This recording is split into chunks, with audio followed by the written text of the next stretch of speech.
Hi everyone, a skincare video today, and it's an update about my skin and my breakouts and horrible spots that I've been getting since about the middle of August, and a couple of little revelations that I've had and some rules that I've worked out that are just die-hard rules to go by if you've got any kind of acne or breakouts or hormonal spots or anything like that. So let's get started, but first of all I just want to say, if you want to see a makeup tutorial for the look that I'm wearing, I have filmed myself doing this makeup. It would have to come out probably at the weekend, but give me a big thumbs up on the video thingy below if you'd like to see that, and I shall put that up at the weekend. Right, so first of all, my spots have pretty much gone. If you remember how they were about a month and a half ago, they're very localised, but the skin was very, very bumpy. It was quite sore, and there were little kind of red nodules coming up and then white heads as well. No blackheads,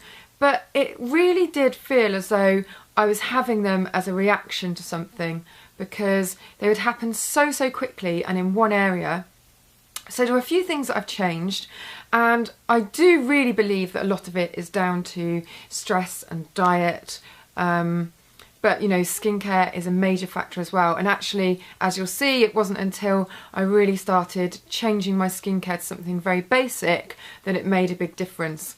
And also a little issue with a certain ingredient, which I can't talk about yet because I'm not quite sure whether it is that one, but I'll talk about that a little bit and then we'll come back to that when I've done a bit more research. Right, well, the first rule of breakouts, I think, is cleansing. And I think a lot of people are using wipes and micellar waters, cleansing waters, or just kind of sweeping over a toner and thinking that's enough to cleanse. And I've always been a massive advocate of proper cleansing, and even cleansing twice. So you can't be using a wipe and just thinking that's going to be okay. And I'll give you an example. I've been using Estee Lauder Double Wear Light Foundation, which I have perhaps a slight issue with one of the ingredients in, which is what I was talking about before, and I think it might be the same ingredient that's in some of the MAC Face and Body or the MAC foundations, which used to really break me out when I was modelling a lot. Now, Estee Lauder Double Wear Light Foundation I put onto my hand. I was using it from my hand to apply it, and that was on Tuesday morning last week. And on Thursday morning I looked and there were still remnants of that foundation on the back of my hand. Now, I'd had a shower, a bath, I'd washed my hands numerous times, yet that foundation was still on. So just as a little example, if you're wearing loads and loads of base, or even just that's a really nice light foundation, it's heavy coverage but it's nice light texture, then you really need to be cleansing so thoroughly to get that makeup off. So one cleanse to really break the makeup down, and then you need to be wiping that off, and then another cleanse just as you would normally, and sometimes I even do 3. And if you're doing it nice and gently, you're not using a harsh stripping cleanser, then your skin will be absolutely fine with that. So one that I use a lot, and I know some people have a love-hate relationship with this, but I'm on, don't know, bottle 20 of this or something. This is Liz Earle Cleanse and Polish. I just find it to be really effective at breaking down makeup. But there are loads and loads of these creamy hot cloth cleansers on the market. And then you can use either a flannel or a washcloth, whatever you call it, a muslin cloth, whatever you like to remove it. You can use your clarisonic as well. I've got my clarisonic Mia here, and you can use that too, but just be very careful, because the treatments that I'm going to show you, or the treatment, because I'm just going to show you one today, they are quite exfoliating in themselves, so you don't want to be doing too much of this, just once or twice a week. A few cleansers that I've really been enjoying using, this one from 111 Skin. It's pretty expensive, but it's nice and antibacterial, and if you've got a bit of cash to spend, it's a really good one. They sell that at Harrods. Dr. Jart's Bubble Foam, love this one. You'll have seen it in my October favourites, the In the Shower video. Super Facialist by Una Brennan. I've mentioned the rose cleanser of this before. This is the Neroli one, which is more suited to, actually it doesn't say it's more suited to anybody, but this one's got kind of a lighter texture than the other one, less creamy, so I'd say it's kind of better for oilier skin, and it's really good at melting away makeup. Then finally we've got this one from Vichy. This is the Normaderm 3-in-1, and it acts as a mask, cleanser and an exfoliant depending on what you do with it. It's not my most favourite one, but it's not that expensive, and actually I think for the price it's very, very multi-purpose, you know, so you can either keep it on and it's got a clay base so it's drawing out impurities, or you can use it as a little light scrub. I don't really believe in using very granular scrubs when you've got breakouts because I just think it's a bit abrasive and a bit irritating, or you can just use it as a cleanser, rinse off cleanser, so nice one that. Oh, and one that I forgot, this is the Clear Skin from Alpha H, but I've mentioned this loads, so you know this is a good one. The second thing I'm going to say, the big hard fast rule, is about sugar. Now I mentioned sugar in my things I'd tell my teenage self video because I really do feel that sugar is our worst enemy in terms of refined sugar. I know there's sugar in fruit and things like that. I'm talking about sugar in things like fizzy drinks and sweets and milk chocolate and processed foods. It really doesn't do us any good, and as well as making us put on weight, I don't think it does our skin any good. And a lot of people say, oh, it's an old wives' tale, sugar has nothing to do with you getting spots. But actually I think that it does for women because it really messes with our hormones, and our hormones affect our skin. So there's actually nothing good that you're getting out of that. I know it's kind of comforting to have the odd thing that's very sugary, but there really is no good that comes from it. So tell me I'm boring for bringing it up, but I do think that if you cut out a lot of your refined sugar, you will find that your skin will look a lot better.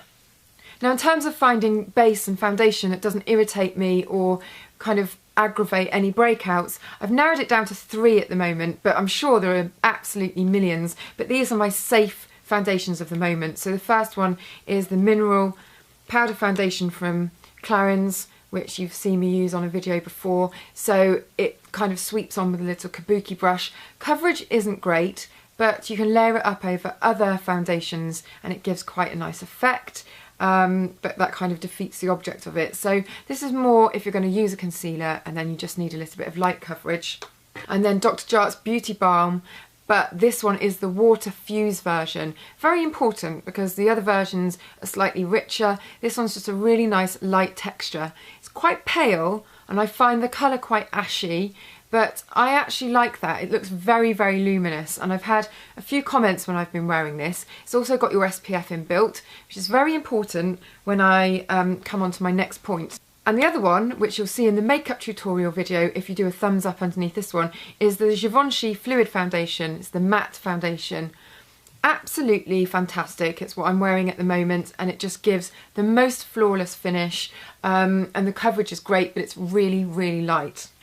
Now, if you're not going to use a foundation with an SPF in and you've already got your firm favourite and you're looking for a day moisturiser that's got an inbuilt SPF and it's also good for oily, acne prone skin, then I can recommend this one from Murad. This is the Oil Control Mattifier SPF 15, and it feels like glue when you put it on. It's got a very, very odd texture, but it sits really well under makeup. It really grips onto the makeup. So just if you get past that feel when you first put it on, it does actually blend out and feel quite nice once you start working with it, but it does feel a bit gluey if you just kind of test it on the back of your hand. So that one's really good if you're going to use a foundation that doesn't have an SPF in it, so you want to kind of cover all bases. Now the reason I'm going on about SPF is because the moisturiser I've been using day and night for the last 3 weeks has completely turned my skin around. It's so inexpensive and I just can't say anything bad about this product. This doesn't have an SPF in it. This is a treatment product and it's called Effaclar Duo and it's from La Roche-Posay, and I just can't sing its praises enough. I've tried absolutely everything since August and I've really given things quite a long time to work, but I think that almost my skin has stopped responding so much to glycolic treatments because I've used them for a couple of years and they weren't really hitting the spot. So although I absolutely adore my Liquid Gold and the Liquid Gold Serum, and I think they're absolutely brilliant for keeping spots at bay and just keeping your skin very clear, very glowing, I do think they give a really unparalleled glow to the skin. They really turn it around quickly. They make it feel a lot plumper, which is kind of what I miss from the La Roche-Posay treatments. But in terms of clearing up my spots, this has been an absolute miracle worker. I'm going to put the link below because I know that some of you in other countries won't be able to get this so readily, but there are a couple of stockists in the UK and they ship worldwide, I think for free, so it's just a matter of waiting a few more days for it really. And it's not very expensive. I just think it's fantastic. It's a really nice lightweight gel. And it doesn't dry to that tight feeling that you sometimes get with anti-acne products, which I didn't like. But I just think that the cocktail of ingredients that are in here is just, I mean, for my skin at least, has just been the optimum treatment. And as I said, I tried loads of different things. None of them really got to the crux of the matter, but I've just stopped using everything else. I've been using this every morning and every night, which is kind of boring. And I really love my beauty products, as you know. So for me, it's quite tough to use something that doesn't have any, it doesn't have any kind of luxe factor for me, something like this. It's purely functional. But you know what? I couldn't have gone on any longer with the different pustules that were coming up on my face, so it had to be done. So I'm almost considering it as a kind of a medical treatment rather than anything luxurious or enjoyable, but there's nothing unpleasant about it either. So absolutely top marks. I mean, this is what this video is about really, so that's my last tip. What else can I tell you? I've been trying to drink more water. Oh yeah, hold on, I don't know whether this has helped, but I've been drinking green tea. This one, I don't really like the taste of green tea, but this one from Jackson's, this is sencha green tea with mint. So it tastes more minty than greeny. And green tea is a bit of a superfood because it's packed full of antioxidants. So I've been drinking 1 or 2 cups of that a day. And also because I've given up Diet Coke, which was my caffeine fix before, that's got quite a lot of caffeine in. I don't know whether you can tell, but I've just had one of these, which is probably why I'm talking a little bit faster than usual. But it does kind of zhuzh me up and get me through the day. But I feel like it's a good thing to be doing and not something that's naughty. So that is what I've been doing with my skin. If you want to know about the makeup, I said at the beginning, do a thumbs up. And also, I've just changed my name on Instagram so I'm easier to find. I'll talk about that in my next video as well, but I'll put the link to my Instagram underneath. And that's it from me for now. Have a good week, everybody, and I shall see you in the next video.